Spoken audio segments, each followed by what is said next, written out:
ಕೊಪ್ಪಳ ಜಿಲ್ಲೆಯ ಯಲಬುರ್ಗಾ ತಾಲೂಕಿನ ಬಳೂಟಗಿ ಗ್ರಾಮ ಪಂಚಾಯಿತಿ ವ್ಯಾಪ್ತಿಯಲ್ಲಿ ನರೇಗಾ ಯೋಜನೆಯಡಿ ನಾಲಾ ಹೂಳೆತ್ತುವ ಕಾಮಗಾರಿ ಸ್ಥಳದಲ್ಲಿ ಜಿಲ್ಲಾ ಹಾಗೂ ತಾಲೂಕು ಸ್ವೀಪ್ ಸಮಿತಿ ವತಿಯಿಂದ ಹಮ್ಮಿಕೊಂಡಿದ್ದ ಸ್ವೀಪ್ ಮತದಾನ ಜಾಗೃತಿ ಕಾರ್ಯಕ್ರಮ ನಡೆಸಲಾಯಿತು. ಈ ವೇಳೆ ತಾಲೂಕು ಐಇಸಿ ಸಂಯೋಜಕ ಮಾತನಾಡಿ 2024ರ ಸಾರ್ವತ್ರಿಕ ಲೋಕಸಭಾ ಚುನಾವಣೆಯಲ್ಲಿ ಬಳೂಟಗಿ ಗ್ರಾಮದ ನರೇಗಾ ಕೂಲಿಕಾರರು ಮೇ 7ರಂದು ನಡೆಯುವ ಮತದಾನದಂದು ಕಡ್ಡಾಯವಾಗಿ ಮತದಾನ ಮಾಡಬೇಕು ಅಂತ ಹೇಳಿದರು. ಪ್ರಜಾಪ್ರಭುತ್ವ ವ್ಯವಸ್ಥೆಯಲ್ಲಿ ಮತದಾನ ಮಾಡಲು ಸಂವಿಧಾನ ಕೊಟ್ಟಿರುವ ಹಕ್ಕಾಗಿದೆ, ಅದನ್ನು ನಾವು ಚಲಾಯಿಸಬೇಕು. ಆದ್ದರಿಂದ ವಂಚಿತರಾಗಬಾರದು.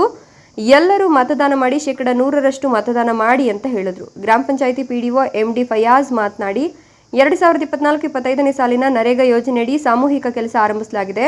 ಇದರಲ್ಲಿ ಎಲ್ಲರೂ ಪಾಲ್ಗೊಳ್ಳಬೇಕು. ಈ ಬಾರಿ ಎಲ್ಲರೂ 100 ಮಾನವ ದಿನಗಳ ಸದುಪಯೋಗ ಪಡಿಬೇಕು. ತಮಗೆ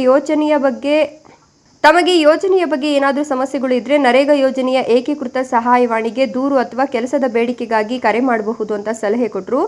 ಗ್ರಾಮ ಪಂಚಾಯಿತಿ ಡಿಇಒ ಮಹೇಶ್ ಮಾತನಾಡಿ ನರೇಗಾದಡಿ NMR ತೆಗೆಸುವ ಮೊದಲು ತಮ್ಮ ಜಾಬ್ ಕಾರ್ಡ್ಗೆ ಬ್ಯಾಂಕ್ ಪಾಸ್ಬುಕ್ ಲಿಂಕ್ ಆಗಿದೆಯಾ ಅನ್ನೋದನ್ನು ಖಚಿತಪಡಿಸಿಕೊಳ್ಬೇಕು. ಯಾವುದೇ ರೀತಿಯ ಸಮಸ್ಯೆ ಇದ್ದರೆ ಬ್ಯಾಂಕ್ಗೆ ಹೋಗಿ ಸರಿಪಡಿಸಿಕೊಳ್ಬೇಕು ಅಂದರು.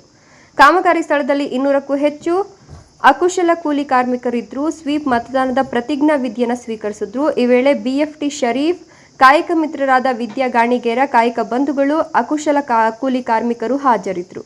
ಕ್ಯಾಮರಾಮನ್ CA ಆದಿ ಜೊತೆ ಮಲ್ಲಿಕಾರ್ಜುನ್ ಹಡಪದ NKS TV4 ಯಲಬುರ್ಗಾ.